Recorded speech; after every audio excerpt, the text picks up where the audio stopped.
Sudarlun, dalam rangka percepatan sertifikasi tanah wakaf, Kemenak Kabupaten Aceh Jaya melakukan MOU dengan Badan Pertanahan Nasional Aceh Jaya yang disaksikan Wakil Bupati Aceh Jaya Tengku Yusri S., Forkopimda Aceh Jaya, Kepala Kantor Kementerian Agama Provinsi Aceh yang diwakili oleh Kabid Penerangan Agama Islam Zakat dan Wakaf, Penaiz Zawa, Dr. Andes H. Azhari, di Aula Kantor Bupati Aceh Jaya, Selasa 16 November 2021.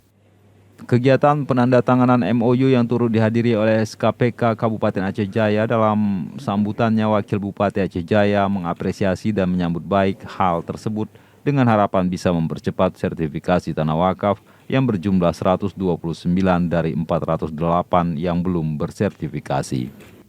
Penandatanganan MOU ini sekaligus kegiatan pelantikan Badan Wakaf Indonesia atau BWI Perwakilan Aceh Jaya periode 2021-2024 yang dilantik oleh Ketua BWI Perwakilan Provinsi Aceh, Dr. H. Agani Isha SHMH, serta launching buku Membangun Keluarga Sakinah karya Dr. Zulkarnaini MAG yang merupakan Kasih Bimas Islam Kemenak Kabupaten Aceh Jaya.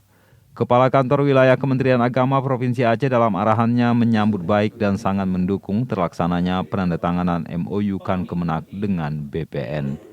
Dari Aceh Jaya, Syederalun Alfaizin melaporkan untuk Serambion TV. Hadir kunjungan kerjanya Wapres Wakil Presiden Republik Indonesia.